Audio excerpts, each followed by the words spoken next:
gusenga Imana irambwira ngo hari umuntu wahaye amafaranga 2,000 umaze kuyamuha arayafata aragenda yajyana mu mazi ayashyira mu mazi arambikaho aratongera aravuga ngo uko aya mazi aca kuri iri buye aya mafaranga akahasigara aba ariko icyo afasha mu ntoki cyose kizajya kigenda. Imana irambwira ngo nisenge iyo bayita karande ndogano aho umuntu akuraga ubukene ugakena paka. Aha niho uzasanga karande y'indwara zirogwa umugore akajya imugongo ubutavamo naho ni karande ni ndogano. Umuntu akarwara umutwe udakira naho ni karande ndogano nibyo bamuroze. Aha niho uzasanga baroga abagabo bagahinduka ibiremba ugasanga umuntu ni ikiremba kandi yari muzima iyo bayita karande ndogano. Uyu munsi duhangayikishijwe cyane n'ikibazo cyitwa karande. Iyi mvugo ni imvuga karande muyumve cyane kandi niyo ntanavuga ngo muyumve abantu bahita ko bayumva. Hari nabo umutima uhita kusimbuka bitewe n'amateka yayo n'uburyo bayizi n'uburyo bayiyiziho, ariko kandi ntabwo bibujije ko hari n'abantu benshi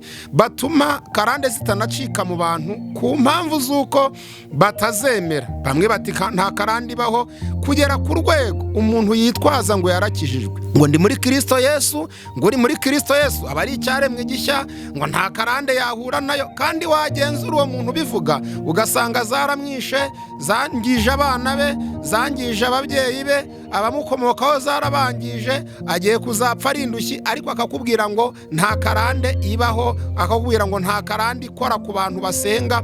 Iyo uvuga ngo nta karande ikora, uyu munsi ibiri tugaragariza abari abakozi b'Imana Imana yemera inatangira ubuhamya kwibemera bari barishwe na karande.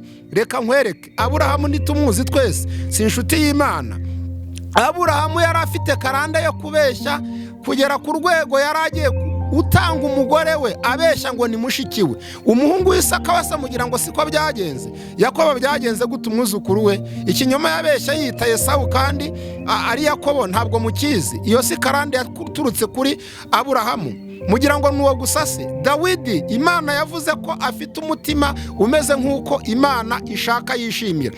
Ntabwo umuryango wari urimo karande y'ubusambanyi. Ubusambanyi yagize agasambanya Batisheba umugore wa Uriya kugera ku rwego yicisha Uriya. Mugira ngo karande ntiyakurikiranye umuryango we kugera ku rwego umuhungu we witwa Abusalomu amutwara abagore be ku karubanda arabasambanya arabarongora arabajyana. Iyo si karande. Uwitwa Tamari ni umukobwa wa Dawidi yasambanijwe na Amunoni. Amunoni ni umuhungu wa Dawidi. Byumvikane ngo uwo muhungu yasambanije mushikiwe. None uhera uvuga ko nta karande zihari. Karande zirahari kandi ibimenyetso bya karande biragaragara mu bantu. Iki kiganiro tuje kubabwira ubwoko bune bwa karande. Hari karande y'amaraso aho usanga mu muryango hari basuye na karande ituruka mu maraso ugasanga umuryango urimo umwuka w'ubusambanyi ku rwego nta muntu n'umwe muri uwo muryango utaratowe n'umwuka w'ubusambanyi kugera no ku mwana w'imyaka 7 ugasanga uyu munsi wa none nawe arasambana. Ugasanga umuryango urimo ubusambanyi aho usanga umugabo adashobora kunyurwa n'umugore umwe, aho usanga umugore adashobora kunyurwa n'umugabo umwe. Wagenzura ugasanga nyirakuru niko yarameze, sekuru niko yarameze, sekuruza niko yarameze. Izi karande zigendanye na karande zo mu maraso z'ibyaha by'uruhererekane abantu bagira imijinya idashira kugera ku rwego bashobora no kwica umuntu biri guturuka he. Izo ni karande z'uruhererekane rugenda ruboneka mu miryango ruturutse ku maraso yabo bakomokaho. Hakaza uburushyi budacika aho umuntu ashobora kubyara abana hafi 10 ugashaka n'umwana n'umwe wazacungura bagenzi be ngo agire imbaraga ukamubura. Ugasanga umukiro uri muri bo n'ufite igare baragira ibyago nta n'umwe bashobora kwitabaza ngo atabare bagenzi be. Kubera iki? Ni karande zihari ntibashyingira. Umuntu arabyara abakobwa beza bagasazira mu rugo, bose bakabyarira mu rugo, bakuzukuruza mu rugo, nta n'umwe ushatse. Uwo ni umwuka wa karande watatse abantu. Umuntu akagira abasore beza bafite n'ubushobozi banize ariko ntawe ushobora gushaka, ntawakubaka urugo ngo azane umugore. Barirwa basambana gusa kugera ku rwego abagore batangiye kujya bazana abana bakabazanira mama we bakamubwira ngo aba bana babyaranye n'umuhungu wawe. Iyo ni karande yatatse abantu. Turaberekana karande mvumano aho umuntu avumwa umuvumwo cyangwa agendana umuvumo wavumwe sekuru akawuvuma se. Iyo ni karande. Hari karande z'abantu banywa itabi kugera ku rwego umuntu w'umuririmbyi anywa itabi ry'ubugoro, turabibereka muri iyi nyigisho. Izo ni karande z'uruhererekane zigenda ziboneka. Hakaza karande ndogano. Mwari muzi ko hariho karande ndogano, aho usanga uyu munsi umuntu ashobora kubaho mu buzima bwa karande yarozwe, ariho haturuka inyatsi. Umuntu yararozwe kuribwa umutwe udakira, yararozwe kujya mu mihango idakama, yararozwe kuba ikiremba. Umuntu w'umugabo wari umugabo muzima ufite ushoboye kugira kubaka urugo, uyu munsi ugasanga ahindutse ikiremba. Ibyo byaturutse heza. Hari icyo bita karande ndogano, abantu baroga abandi. Hakaba na karande y'umurage w'uruhererekane, aho usanga abantu ari abarozi mu muryango, ariko ugasanga ni uburozi bwo mu muryango, ni uburozi bwa ba sekuru, ni uburozi bwa ba nyirakuruza, kugera ku rwego umwana mutoya afata uburozi akabushyira bagenzi be ku ishuri kubera karande ikomoka mu muryango wabo. None ushingira kuki uvuga ko nta karande ibaho? Ushingira kuki uvuga ko bari muri Kristo Yesu nta karande bagira? Niba uyu munsi pasiteri ashobora gusambana, uyu munsi umukristo agasambana, umudiyakoni agasambana, umuririmbyi agasambana, none muvuga ko niba mwarahindutse ibyaremwe bishya,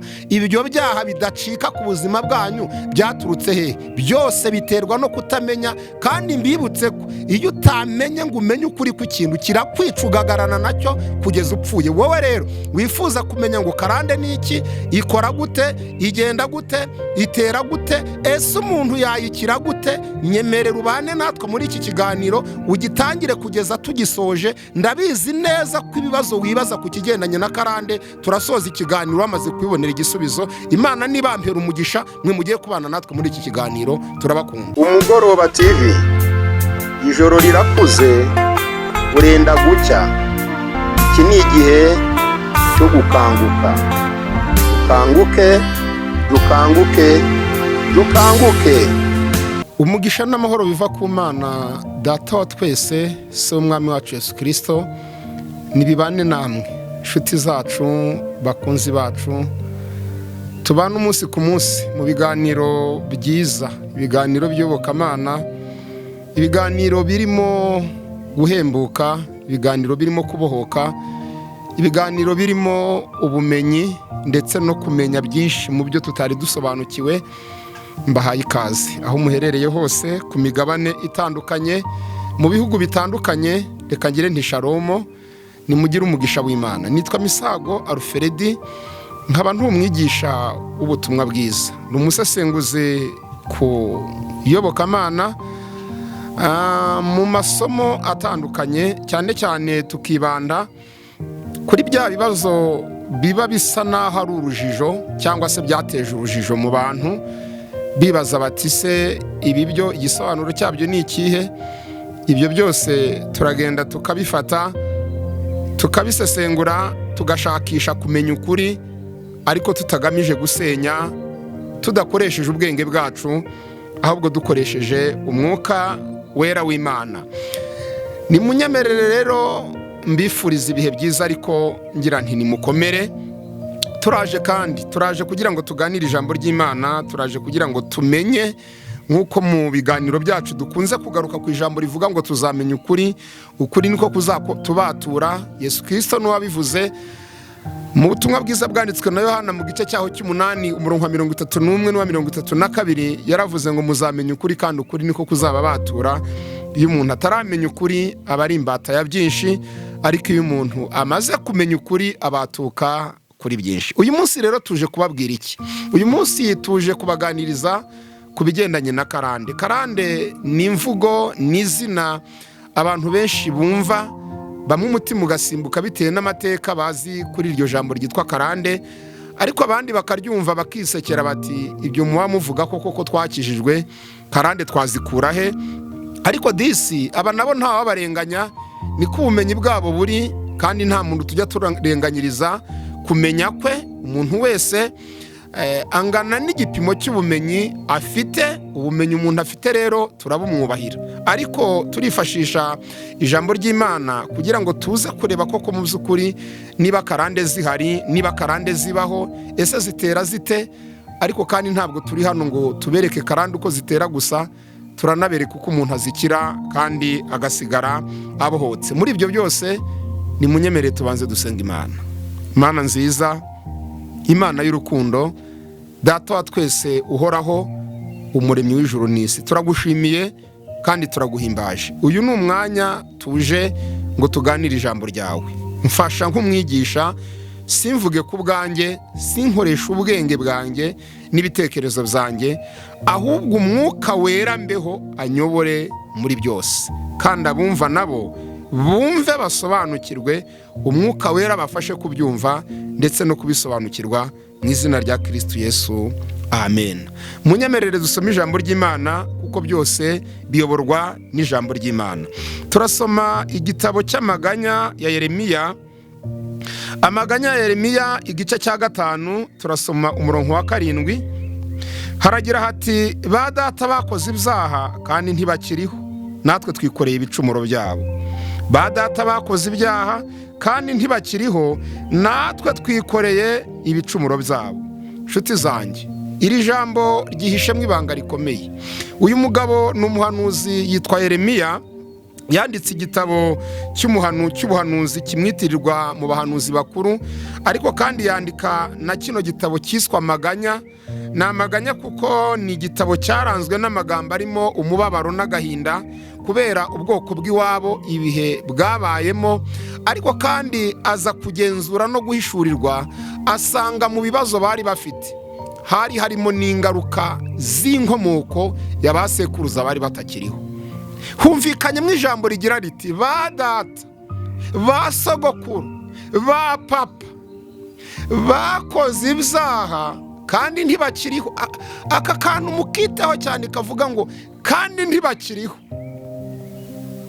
None kuki umuntu utakiriho ingaruka zimuturutseho zikaba zigeze ku muntu uriho uyu munsi? Ba data ntibakiriho, none uyu munsi twikoreye, dutwaye ibicumuro byabo. Nshuti yanjye, uzi ko umuntu ajya abaho ananizwa n'ubuzima buturutse kubakomokaho? Aha rero niho karande ibera karande. Nihuse, iyo twigisha karande dukunze guhura n'imbogamizi zikomeye zabo nakita ngo ningirwa abakristo, nzita ingirwa abakristo kuko ntizirahumuka ngo zimenye. Zitwaza icyanditswe kiri hano mu rwandiko rwa 2 rw'Abakorinto. Mu mwanya muracyandika muri comment, ndabizi ngo musome hano kandi tuba twabibasomeye. Urwandiko rwa 2 rw'Abakorinto mu gice cya 5 umurongo 17, umuntu wese ari muri Kristo Yesu aba ari icyaremwe gishya, ibya kera biba bishize, dore byose biba bihindutse bishya. Akavuga bati, umuntu uri muri Kristo Yesu nta karande, nta nyatsi, ntaki. Ayiwewe, kandi wakitegereza ubivuga ugasanga zaramwishe, ugasanga zaramwatatse kuva ku nzara kugera ku musatsi, ariko akajya hariya n'ubujiji yisangije ati, ndi muri Kristo Yesu nta karande. Nta karande, nta karande. Iwanyu nta n'umwe ujya ushaka, bose babyarira iwanyu mu rugo, none ngo nta karande. Mugiye kuzapfa muri indushyi, nta karande. Nta n'umwe ujya unyurwa n'umugore umwe, buri wese ashaka abarenze umwe, none ngo nta karande. Nta ujya unyurwa n'umugabo we atagiye mu bandi, none ngo nta karande. Mugira umujinya w'umuranduranzuzi, umuntu agukinishije wanamwica, none ngo nta karande. Ugirira riguhoramo rikwataka rya sogokuruza wawe, none ngo nta karande. Nshuti zanjye, ndabasabye ndabinginga kubw'imbabazi z'Imana, icyo umuntu adafiteho ubumenyi ajye yicecekera, afunga umunwa. Mureka ababizi babivuge, banahuye nabyo, banahuye nabyo. Nihuse, ndagira amabwire ko karande icyari cyo. Reka mpera kuri iki kivuga ngo ese ubundi karande ni iki? Karande ni iki? Karande ni uruhererekane rudacika. Karande ni uruhererekane rudacika rw'icyaha, indwara cyangwa uburushyi bishobora guturuka kuri ba sogokuruza b'umuntu batakiriho. Uruhererekane rudacika rw'indwara, uburushyi cyangwa icyaha turabibona nitwigira hepfo. Iyo mvuze ngo bishobora guturuka ku ruhererekane rwa ba sogokuruza, ndagira nongera mbibutse ko iyo umuntu apfuye tukabona turamushyinguye, aba yimuye ubuturo, ntabwo aba arimbutse, aba yimuye ubuturo. Bibiliya, uyu mubiri twambaye, uyu mubiri twambaye, uyu mubona twambaye, wambaye nanjye nambaye, uyu mubiri.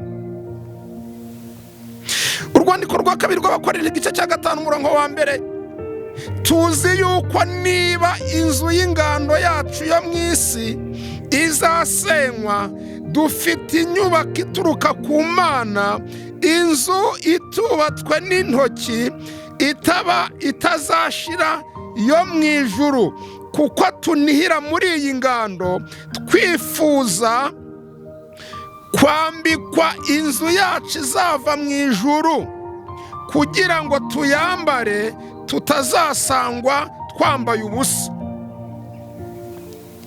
Iyo Bibiliya ivuga uyu mubiri iwita ingando, ariko ikawita ingando icumbitswemo n'umuntu uzawuvamo, wa wundi tunabika tukavuga ngo yitabye Imana aragiye, akuwe mu mubiri yitabye Imana aragiye. Uwo muntu rero ugiye yimuye aho yabaga, ntabwo arimbutse, kuko igihe cyo kurimbuka ntikiragera,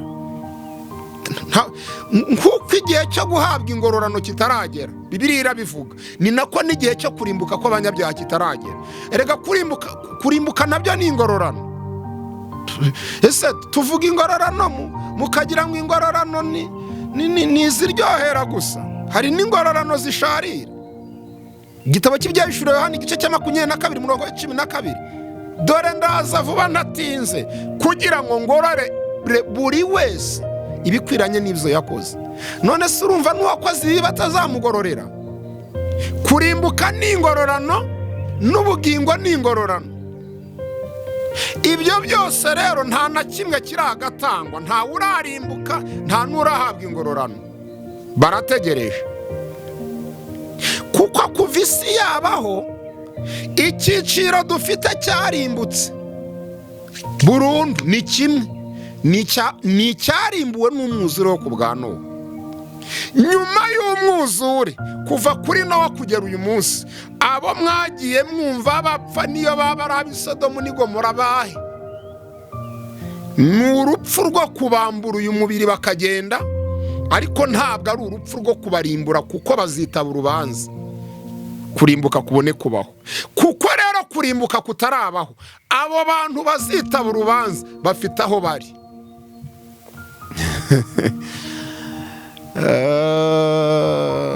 bafite aho bari.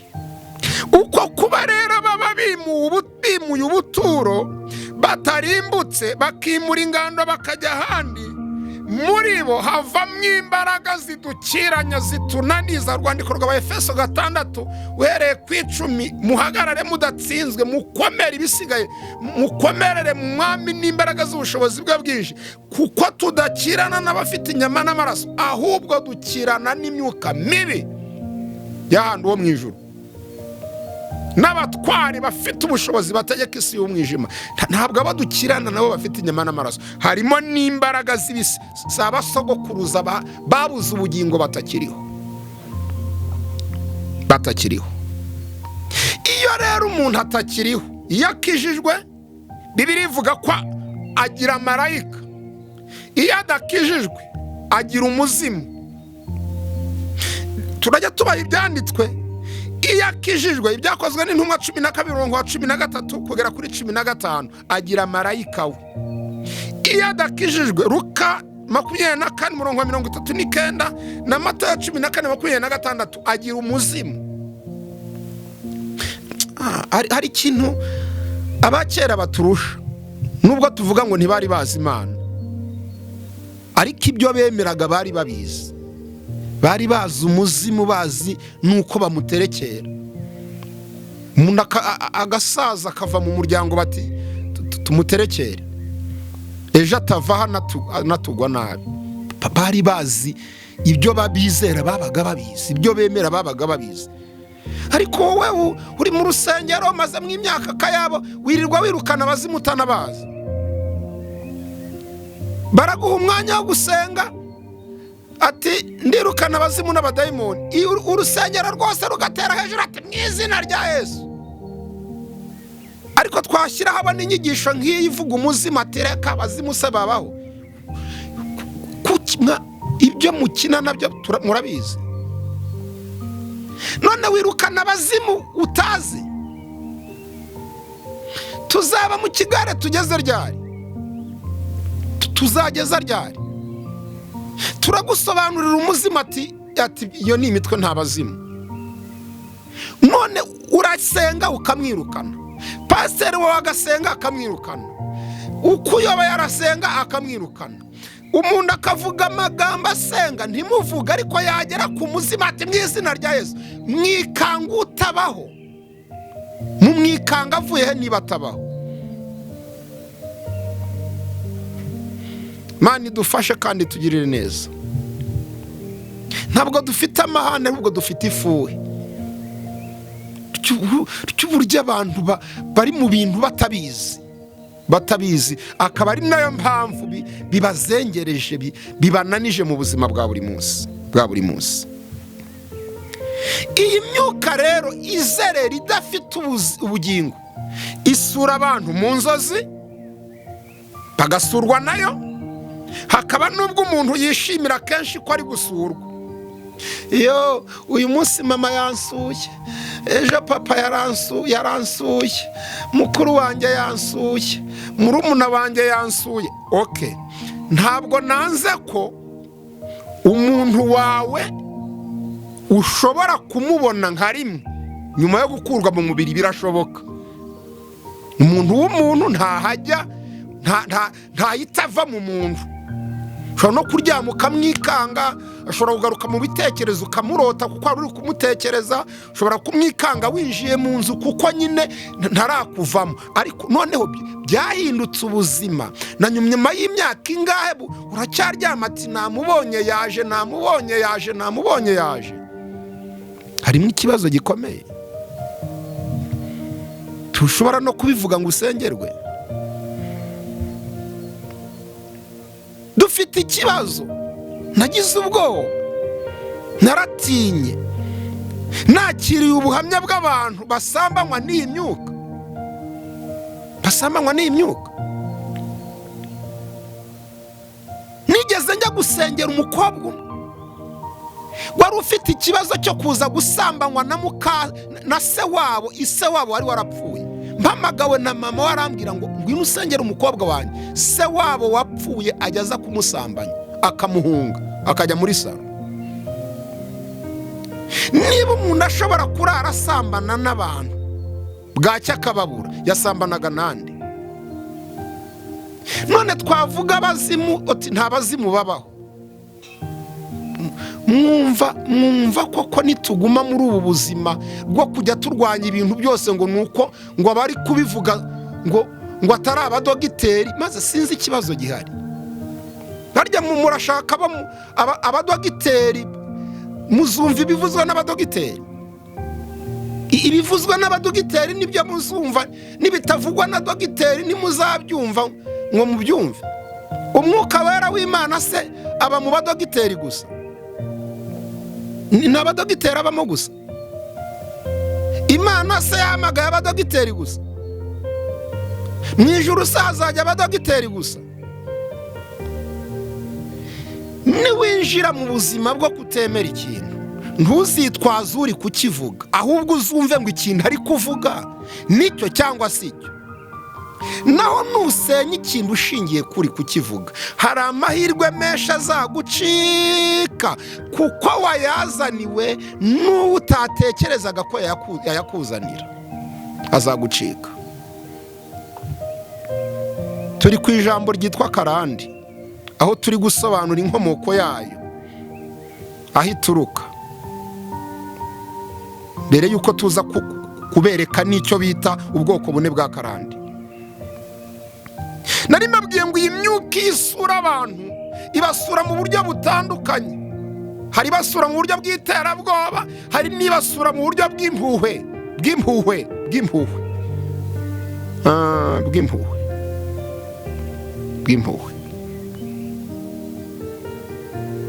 Nagiye gusengera umubyeyi umwe ambwira ko amaze imyaka 2 apfakaye, ariko umugabo we ari kumusura akazi we arambwira ngo ageze ku rwego azi wanjye akaza mu kiryamo cye nijoro. Iyo umugabo aje mu kiryamo cye abashaka iki?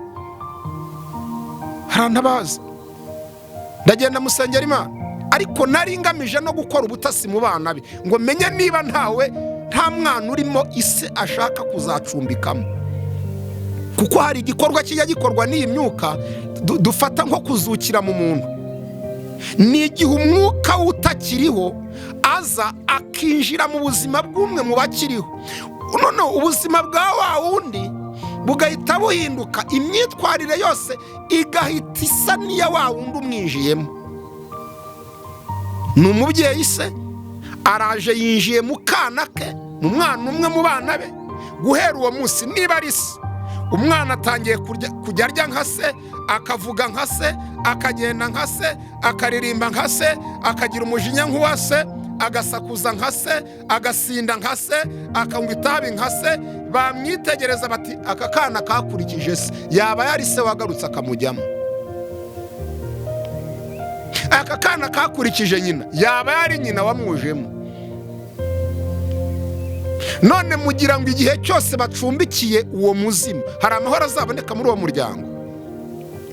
Ngarutse kuri wa mubyeyi ngeze iwe nganiriza abana, numva bakuru basuwe na se gake, ariko nsanga harimo akana gato kabucura k'agahungu ise ari kototera guhindura icumbi ngo agume aho ngaho mu rugo. Nta kindi twakoze, nasenze Imana nirukana uwo muzimu. Nyuma arambwira ngo ntiyongeye kugaruka. Ujya gukira indwara arayirata, ariko wowe bigira ibanga, waracecetse bigumane. Wabonye ibyo ucecekana. Abanyarwanda no bavuga ngo ishira umuroza akakumaraho abana. Uracecekana imbaraga zikunaniza.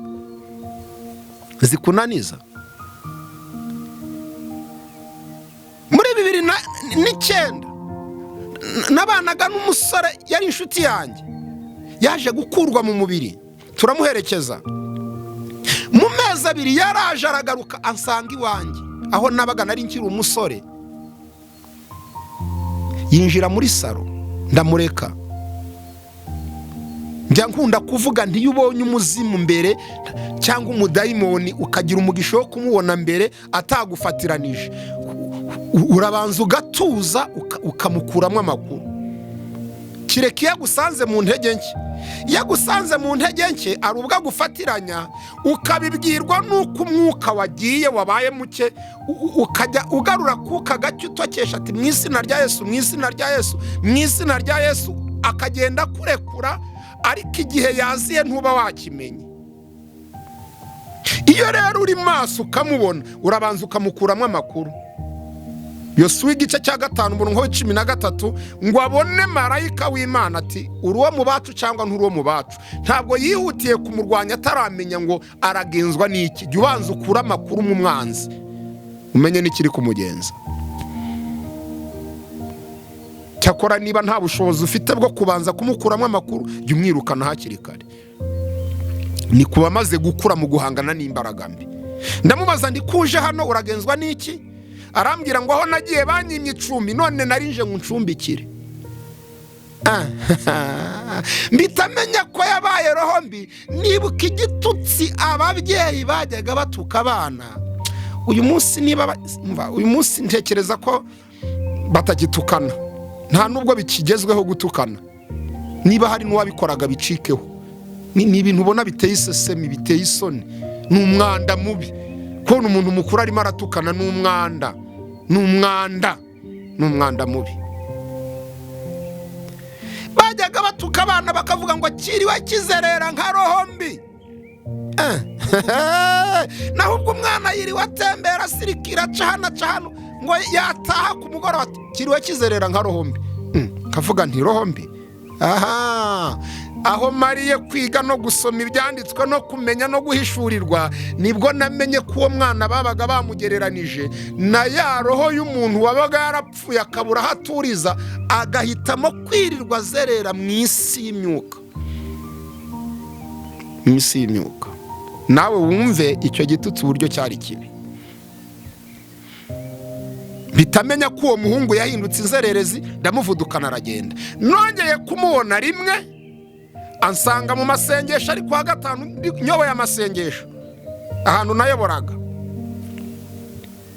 Yaraje mu masaha 9, ijwi ry'Imana rirambwira ngo mugeze mu isaha yo guhabwa umugisha. Ndamubona araza yicara mu ntebe hagati y'abantu y'abakirisitu.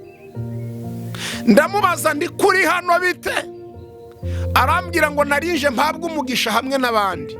Nabwo ndamuvudukana aragenda. Mbitamenya ko yabaye inzererezi, yirirwa zerera nka roho mbi.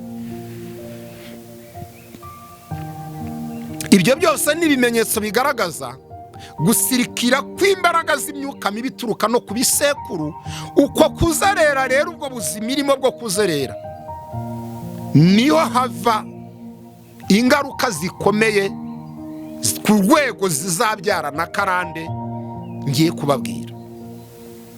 Mbere yuko mbabwira karande z'ubwoko bune, iyi myuka mu bintu igikora harimo no kwigarurira amwe mu mazu, cyane cyane inyubako ziba zarubatswe mbere yuko zitahwa, inyubako zitarimo abantu. Iyi myuka ikunda kuzigarurira. Ibi nitubivuga ukaba ubifiteho amakuru, ujye wandika muri comment kugira udufashe gukora ivugabutumwa. Ndashima cyane abantu bandika muri comment bakavuga ngo rwose nanjye ibyo uvuze narabibonye byambayeho, kandi akabivuga atabeshya ari ukuri. Jye wandika muri comment udufashe kuvuga ubutumwa, uhinduke umuhamya. Njyewe nzi inzu nyinshi zigaruriwe n'abazimu bazihindura izabo. Umuntu wese ugiye kuyibamo abazimu bakayimusohoramo. Yahagera yahuzaga n'umugabo we, niba ari umugore yahuzaga n'umugabo, bagatangira bakarwana. Bayivamo amahoro akagaruka. Inzu mwayigeramo mutarwaraga, abana bagatangira bakarwara ndetse bagatangira bagapfa. Baba bafuhiye ubuturo bwabo mwajemo. Yaba ari y'ubucuruzi wayigeramo ugahita uhomba, ugacyura amakarito n'undi. Hari n'izo nzi zashyirwaga ku isoko ngo zikodeshwe. Wajya kwikodesha abayizi bakakubwira ngo iyo nzu uramenye, nta muntu ujya uyizamo ngo agire amahoro. Hari n'izo bashyira ku isoko ngo zigurwe, zigatinda kubona umukiriya kuko nyine barazifuhira abazimu. Abazimu barazifuhiye, bafuhira ujemo wese, ushatse kuyizamo baramufuhira. Iyo tugeze hano dutanga inama tukavuga ngo niwubaka inzu yawe ikuzura, ukabona igihe cyo kuyitaha kitaragera, shaka umuntu uba uyimusizemo. Nibiba byiza bari umuntu usenga mu by'ukuri, mu kuri no mu mwuka, atari indyarya aba yirimo, bizatuma haboneka imbaraga z'Imana ku bwa wa muntu usenga Imana uyirimo, bituma abazimu batari buze kuyigarurira. Kuko nibamara kuyigarurira, nawe ubwawe nujya kwituramo bazabanza bakunanize. Inama ya kabiri kuri iki kigendanye n'amazu, niwimukira mu nzu nshya, jya ubanza uyisengere. Jya ubanza ufata akanya usenge. Niba usenga Imana koko, banza usengera iyo nzu. Sengera iyo nzu, sengera ibyumba byayo byose, sengera hose, ubusitani bwayo bwose busengere, kugira ngo niba hari imbaraga zihari zari zarayigaruriye, umwuka wera aganze, maze Kristo yirukana izo mbaraga mbi, inzu yituremo ufite amahoro. Ibyo byose ni ibikorwa bikorwa n'iyo myuka mibi izerera, kugera ku rwego yigarurira n'icumbi ry'umuntu. Umuntu akaba mu icumba, abazimu bararyigaruriye, rikamubuza amahoro. Abazimu bakamubuza amahoro, bakamunaniza. Ibi tuvuga hari n'abo bibaho, hari n'abari kumva ikiganiro bijya bibaho, byabayeho babizi.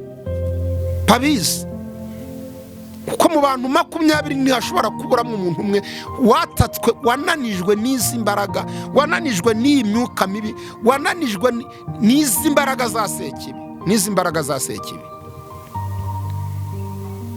uko kuzerera kw'izo mbaraga mbi. Ijambo ryatubwiye ngo ba data bakoze ibyaha ntibakiriho, none twikoreye ibicumuro byabo. Niho haturuka rero karande nyinshi tubana nazo, tugira ngo tubasobanurire uburyo bugera muri bune bwa karande zinaniza ubuzima bw'abantu mu buzima bwa buri munsi. Izi karande rero z'uburyo bune ndagira nzibabwire, uzumve witonze. Ubwoko bwa mbere bwa karande ni karande y'amaraso. Karande y'amaraso, nahereye kuri karande mbi ibishye isharira, karande y'amaraso. Iyi karande y'amaraso ikora ite? Iyi karande y'amaraso ni ikintu runaka cyaranze abantu bo mu muryango bafitanye isano, kikagenda kiba uruhererekane no ku bazabakomokaho. Gishobora kuba icyaha, kuko twabivuze dutangira haruguru ko karande ari uruhererekane rw'ibintu bidacika, icyaha, indwara cyangwa uburushyi. Gishobora kuba icyaha. Iyo dusomye igitabo cya 2 cya Samweli igice c'13 umurongo wa 3, muzahabona igikorwa cy'urukozasoni uwitwa Munoni yakoreye Tamari mushiki we bavukana, ubusambanyi. Wakibaza ngo ubu busambanyi bwa Munoni bwavuye ni karande ya se, bwavuye kuri karande ya se. Dawidi wasambanije umugore wa Uriya, Batisheba, aramwigarurira. Karande y'ubusambanyi bayinjiye mu muryango, kugera ku rwego Amunoni yafashe Tamari. Se mugira ngo na Munoni gusa, umuhungu we witwa Busoromu yafashe abagore base ajya kubarongora.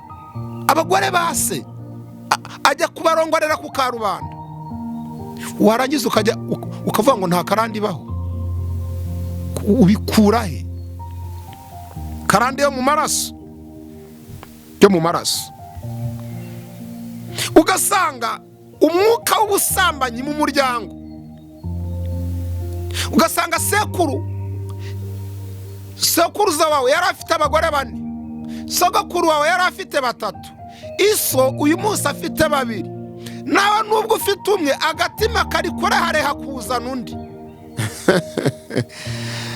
Erega mujye mubaririza n'amateka yabo mukomokaho. Karande y'ubusambanyi, karande y'icyaha yo mu maraso, sambanyi bwo mu muryango, aho umugore adashobora kunyurwa n'umugabo umwe. Waperereza ugasanga nyirakuruza yari afite abagabo nka 6, nyirakuru yari afite nka 3, nyina yari afite 2, nawe nubwo afite umwe arashaka undi wa 2 cyangwa bangahe. Karande yo mu maraso.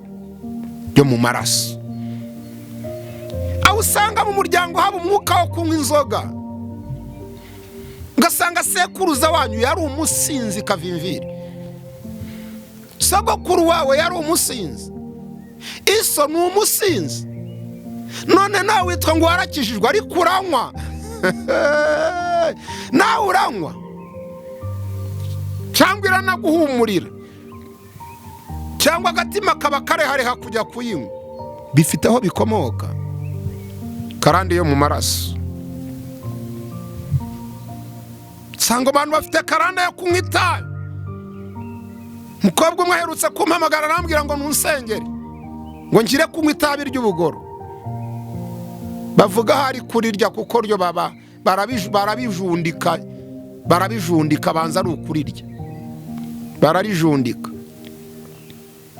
Ntoza ndibitebye ati ndi n'umuririmbyi, sanga n'umuririmbyi aririmba muri korari mw'itorero ryitwa ngo ni ry'abanyamwuka, ariko arya itabi ry'ubugoro. Ubugoro bamwe ntibabuza, abakiri bato ntabwo mubuzi. Arya itabi ry'ubugoro. Mu kumusengera nsanga nyirakuruza yararinywaga, sanga nyirakuru yararinywaga, sanga nyina atarapfa yararinywaga, asiga atongereye ko mu muryango we rigumamo. Uwo mukobwa ribaramufasha. Uretse ko we yabivuze, se wowe ibyo ubitse utavuga bingana gute? Ibyo uhishe utavuga bigiye kuzakwangiza bingana biti? Karande yo mu maraso, aho usanga abantu bagira umujinya w'umurandura nsuzi. Hari umudamu twaganira arambwira ngo iyo ndakaye televiziyo ndazihonda mu nzu, ibintu byose ndabimenagura, ndavuga ntabona abadayimoni. Karande y'umujinya. Wagenzura ugasanga muri uwo muryango habayemwo abicanyi bavushije amaraso, noneho ya maraso ahinduka karande ku bana, ku buzukuru, kubuzukuruza. Uyu munsi kugera ku rwego n'akana k'umwaka umwe karakarira nyina kakenda kumuca ibere, kubera karande yo mu muryango y'ubugome n'ubwicanyi yabayemo. Kandi abantu bakabaho n'amahoro, ntibashaka gusenga, ntibashaka gusengerwa ngo izo mbaraga bazikire. Nimuzireka muzamenya ko zihari mwisha umuntu, nibwo muzamenya ngo burya karande yari ikaze. Urarakara ukumva abana babakubita n'inyundo, kugeza ubwo umuntu arakara kumva yakubita umwana intebe mu mutwe. Urakari bukagufata ukumva umwana wamwotsa. Nagiye mbona bafata abana bakabashyira mu ziko, kugeza ubwo umuntu afata umwana akamushyira mu mbabura akamutwika. Umuntu agatwika icyuma gishyushye agatwika umwana ngo yakoze mu nkono, ngo yibye igiceri cy'ijana. Urumva uri muzima? Atari abadayimoni, atari amadayimoni, atari abazimu b'ubwicanyi babaye mu muryango wawe igihe kinini, kugera ku rwego noba bari kukwirukangamo ngo uzice umuntu ugwa muri gereza. Izo ni imbaraga za karande zituruka mu bisekuru. Ba data bakoze ibyaha none ntibakiriho, natwe twikoreye ibicumuro byabo. Muri iyi karande y'icyaha cyo mu maraso hari no kuroga. Hari abantu bafite uburozi bwa ba nyirakuru na ba nyirakuruza na ba sekuruza, uburozi budacika mu muryango. Nyogokuruza wawe agapfa akabusigira nyogokuru wawe, nyogokuru yapfa akabusigira nyoko, nyoko yapfa akabugusigira. Hari nabo dusengera akatubwira uti munsengera Imana ifashe kuko nubwo ngiye kubijugunya ariko bashobora kunyica. Twambwira humura ntacyo uri bubi. Abantu bafite uburozi bwa karande, kugera ku rwego akana k'akanyeshuri gafata uburozi kakabujyana ku ishuri gashyiriye bagenzi bako. Urumva atari karande? Umwana w'igitambambuga, umwana muto, umwana w'uruhinja ni gutaroga agafata ibintu bihumanya akajya guhumanya bagenzi be. Niba atari karande iwabo yamwokamye iri kubakurikirana, none mutekereza ko uwo mwana we najya kubyara abazabyara bizagenda bite? Bo ntibazaroga? Abuzukuru be bo ntibazaroga? Iyi bayita karande yo mu maraso ishingiye ku cyaha. Aho abantu bagira icyaha cyo kubeshya, ugasanga abantu barabeshya ku rwego rwo hejuru. Kimwe yo kwa Aburahamu akabeshya, Isaka akabeshya, Yakobo akabeshya. Bafite karande yo kubeshya. Keri yarabokamye. Musaza tuyuse umugore wanjye ni mushiki wanjye, umuhungu we bamucakira tuyuse umugore wanjye ni mushiki wanjye. Yakobo ati ndi Esawu ntabwo ndi Yakobo. Dayimoni yo kubeshya yarabinjiye. Abo si abakurambere bo muri Bibiliya? None urajya hari ukirirwa utata nta karande zibaho, nta karande zibaho. Uzabimenya ko zibaho. reka mve kuri iyo karande y'icyaha cy'uruhererekane rwo mu maraso njye kuri karande y'uburushyi. Aho usanga abantu bagira uburushyi budacika bukomoka mu muryango. Uburushyi ugasanga abantu mu muryango abantu bakavuka ari 10 bose bakabindushya, nta n'umwe watabara mugenzi we, hakabura n'umwe watabara mwene wabo agize ikibazo, bose bakabindushyi uko bakavutse, hakabura n'umwe wakiga ngo arangize na primaire, bose bakakena bakabindushyi. Karande y'uburushyi mu miryango. Izi karande zirahari, baratongerewe na ba sekuruza bati muzapfe mudakize. Sogokuruza akabibwira sogokuru wawe, sogokuru akabibwira so tuzapfa udakize, iso akabikubwira tuzapfa udakize, nawe abana bawe bikazabafata mwese mugapfa muri intushyi. Karande y'uburushyi hazamo no kudashaka, aho usanga umuntu abyara abakobwa beza ariko ntibashake. Ngenzi urugo rumwe nzi famiye imwe ari ifite abakobwa bagera nko muri 6, habe n'umwe wambitse nyina urugore, bose babyariye mu rugo uko ari 6, bigera ku rwego n'ababana bahavukiye no batangira kubyara. Barabyara n'abuzukuru barahabyari abakobwa beza, habura n'umwe washaka. Aha niwo muzasanga na karande yo kwijyana, kimwe bita ngo n'ukwishingira. Umuntu agashaka agategereza ko azigera akoresha ubukwe agaheba, uwa mbere akagenda uko, uwa kabiri akagenda uko, naho na nyina niko byagenze, na nyirasenge niko byagenze, na nyirakuruza niko byagenze. Barabyarira mu rugo, ugasanga ibihungu n'ibisore ntibijya bishaka, bikirwa bisambana gusa, batabuze ubushobozi. Ufite abahungu bagera muri bangahe nta n'umwe ushaka, bujuje imyaka y'ubukure ntibashaka, ntibabuze ubushobozi, ahubwo barirwa basambana. Rimwe na rimwe abagore barajya bakuzanira abana ngo twari tukuzaniye umwana, ngo uyu mwana ni umuhungu wawe, ukibaza uti ibi bihungu uko bidashaka byabuze iki? Naho ni karande ituruka mu bisekuru itabemerera gushaka ngo bubake urugo bagire urugo nk'abandi. Karande y'uburushyi hazamo kubura urubyaro, ugasanga mu muryango nta n'umwe ushaka ngo abyare, ushatse wese arasama inda ikavamo, ugasanga na nyirasenge inda yavagamo, ugasanga na nyina inda zavagamo, ugasanga na nyirakuruza inda zavagamo, kubera karande yo mu maraso y'uruhererekane. Hari n'umwuka wo gupfusha ubukwe, karande yo gupfusha ubukwe.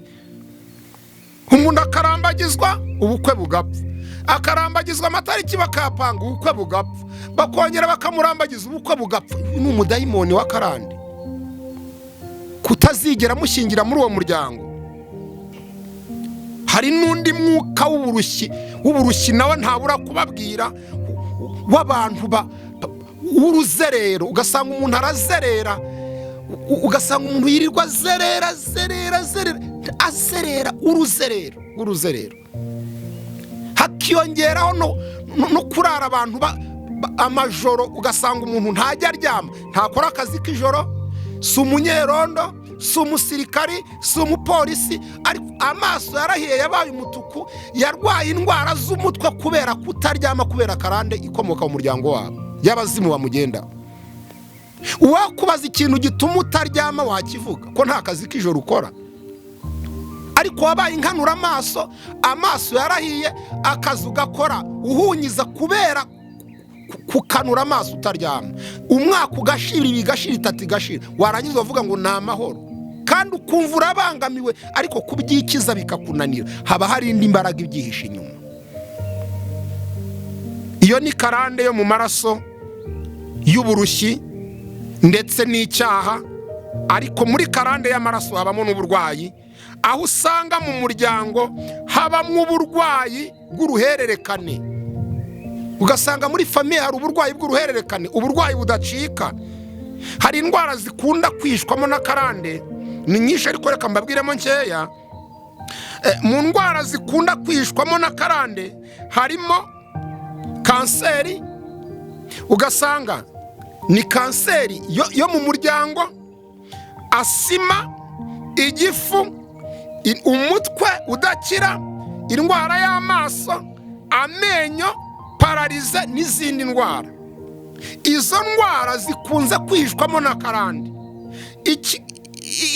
Iyi karande yo n'abaganga ba kizungu barayizi.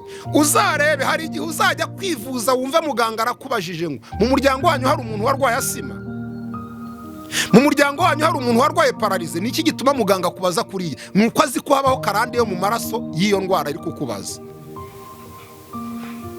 Ariko ibi ngibi twabivuga ati reka nihuse mbabwire ubundi bwoko bwa karande hanyuma nze dusoze. Iyo yari karande yo mu maraso. Hari na karande yitwa karande murage. Iyi karande murage ni musoma igitabo cy'itangiriro igice cya 27:38 kugera kuri 40.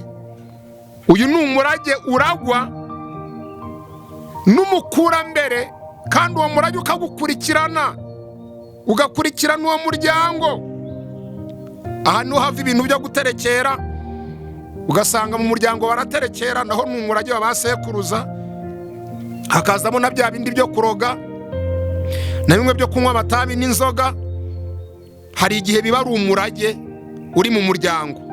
Hakaza karande mvumano itangira igice cya 9:24 n'igitabo cya 2 cy'abami igice cya 5. Ni umuvumo uvumwa n'umuntu ugufiteho ububasha, akawukuvuma kandi ukazagukurikirana, akakubwira ngo uzapfa udakize, uragapfa utabyaye, uragapfa udashatse, uzapfe wangara. Itangiriro igice cya 4. Imana yabwiye Kayini ati ngo ugize igicamuke. Iyi ni karande murage, ni karande y'umurage. Bamwe bakavuga ngo nta muvumo wamfata. Umuvumo uvumwe n'umuntu ugufiteho ububasha, kandi uwo muvumo ukaba ufite ishingiro, uragufata. Kuko mu gihe warakaza gaso wamuhemukiye akakuvuma, uwo muvumo uragufata, kuko ntabwo aba kurenganije. Iyo udashatse ukuntu wibohora muri uyu muvumo, uragukurikirana paka. Ubwoko bwa 4 bwa karande ni karande ndogano. Umuntu bamuroga akayirogwa n'abandi, ni karande ndogano. Umuntu akakuroga kuzapfa nabi, kuzapfana uburyo. Umuntu akakuroga inyatsi, hano hinjirira inyatsi. Nigeze njya gusenga, Imana irambwira ngo hari umuntu wahaye amafaranga 2,000. Umaze kuyamuha arayafata, aragenda ajyana mu mazi, ayashyira mu mazi, arambikaho ibuye, aratongera aravuga ngo uko aya mazi aca kuri iri buye, aya mafaranga akahasigara, aba ariko icyo afasha mu ntoki cyose kizajya kigenda. Imana irambwira ngo nisenge. Iyo bayita karande ndogano, aho umuntu akuroga ubukene ugakena paka. Aha niho uzasanga karande y'indwara zirogwa, umugore akajya imugongo ubutavamo, naho ni karande, ni ndogano. Umuntu akarwara umutwe udakira, naho ni karande ndogano, nibyo bamuroze. Aha niho uzasanga baroga abagabo bagahinduka ibiremba, ugasanga umuntu ni ikiremba kandi yari muzima. Iyo bayita karande ndogano. Bakaroga umugore kudakunda umugabo we, yabona umugabo akumva aramunukiye, iyo bayita karande ndogano, nibyo baba baramuroze. Aha niho uzasanga abanyeshuri babaroga kubura ubwenge. Umwana wari ufite ubwenge mu ishuri agasigara nta bwenge afite, atsindwa. Iyo bayita karande ndogano. Izi karande zose rero n'izindi tutavuze tuzagenda tubabwira mu biganiro byacu bizakurikiraho. Nasoza mabwira nti nta kindi kintu gikiza karande uretse ibi bintu nsorejeho. Icya mbere ni ugukizwa neza. Yohana igice cya 5:14, nyuma y'uko Yesu Kristo yirukanye karanda y'uburwayi yari iri mu muntu yaramaranye imyaka 38, yaramubwiye ngo ntuzongere gukora icyaha utazabona ishyano riruta irya mbere. Mu bintu bizana bica karande ku buzima bw'umuntu ni ugukizwa neza. Matayo 12:43, Yesu yavuze ko iyo udakijijwe neza nyuma watakwa noneho na karande iruta iyo wari ufite mbere. Nimukizwe neza, mwinjire muri Kristo neza, mukizwe. Kabiri ni ukwizera imbaraga zibonerwa muri Kristo Yesu. Tumwa bwiza bwanditswe na Luka igice cya 10:19 na Matayo 16:17. Kwizera imbaraga zibonerwa muri Kristo Yesu. Kwizera imbaraga ku rwego ushobora no kurogwa ariko ntibigire icyo bigutwara. Bibiri iravuga ngo uko kwizera ngo niko kuzimya imyambi wa mubi Satani agenda turasa. Icya gatatu ni ugusenga y'uburyo bwose. Abefeso 6:18, musengesha umwuka iteka mu buryo bwose bwo gusenga. Ndi kubategurira inyigisho yitwa ngo gusenga y'uburyo bwose, aho tuzabigisha uburyo bwo gusenga. Niba uburyo bumwe bwanze, hindura ubundi. Hari uburyo bugera mu 8 umuntu ahindura mu isengesho, bumwe bukanga ugahindura ubundi, bumwe bukanga ugahindura ubundi, bitewe n'imiterere y'ikibazo uko cyaje kimeze. Kuko ntabwo intambara yose ntikora mu intwaro zisa, biterwa n'imiterere y'intambara. Uhindura intwaro bitewe n'urugamba uko rumeze. No mu gusenga niko bimeze, nta muntu wari usenga mu buryo bumwe, uhindura uburyo bitewe n'urugamba uko rumeze. Ntabwo uko umuntu asenga asaba ibirayi ariko yasenga yirukana umudayimoni uri kuniga umwana. Uba ugomba kumenya ngo hano nakoresha uburyo bumeze bute. Tuzayibaha iyo nyigisho. Icyo nsorejeho cyagufasha gutsinda karande ni ukutabigira ibanga, ukagira umuntu w'Imana w'umwizerwa ubibwira akagufasha gusenga. Kuko iyo abantu babika ibanga ry'ikibi, Satani arabica. Mwirinde kugira amabanga, kuko niba urarusambanywa n'abazimu nubigumana bizakwica. Niba abademoni barara bakuniga nubigumana ntusabe bagusenge bizaguhitana. Ibimenyetso byose wibonyeho ukabona ko watatswe n'imbaraga mbi, wibigira ibanga, kuko abadayimoni n'abazimu bameze nk'abatubuzi. Abatubuzi nibo bagutuburira bakakubwira ngo ntugire ubibwira. Bakanakubwira ngo niba uri kumwe n'umuntu umubwiye egerayo tuvugane mutari kumwe, nukugira babone uko bakumvisha neza. Ntabwo Satani ashaka ko hari umenya ubuzima ubayemo. Imana nibampera umugisha, tuzasubira mu biganiro bizakurikiraho. Icyo udasobanukiwe andika muri comment. Nimunyemerere mbasengera Imana. Wewe wiyumvise uyu mwuka wa karande, izere dufatikanye kwizera tugusengera Imana. Mana Data wa twese uri mu ijuru, ndagushimiye. Ijambo ryawe ni rizima kandi ni ryera. Wongeye kutwibutsa ko dukirana n'imbaraga mbi, ariko nanone utwibutsa ko dufite Kristo. Nitumwizera neza tukaba muri we, ntitujya dusubira mu byo twari twaranze, tuzatsindiza imbaraga. Sengeye umuntu wese wumvishe ubutumwa amaze kubwumva azamura kwizera, avuga ngo nanjye ni umwanya wo gukiriza imbaraga za karande. Ndirukana umwuka mubi ku buzima bwe n'izi mbaraga mbi mu izina rya Yesu. Imbaraga zananizaga ubuzima bw'uyu muntu, aba badayimoni bamuteraga, aba bazimu bamusuraga mu nzozi, ibi bintu byamunigaga, byamubuzaga amahoro, byamubuzaga umutekano, mu izina rya Yesu Kristo ndirukana gukora kose k'umwanzi ku buzima bw'abana b'Imana. Kristo mwiza, ganza mu bugingo bw'abantu, kandi aba ari wowe utegeka, ubatsindire imbaraga zose zigenda ku buzima bwabo ndetse n'ubuzima bw'imiryango yabo. Komeza ukorere muri twe kandi uganze utegeke. Icyubahiro, amashimwe, gukomera bikomeze bibi byawe mu izina rya Kristo Yesu. Amen, amen. Yesu Kristo nabampera umugisha.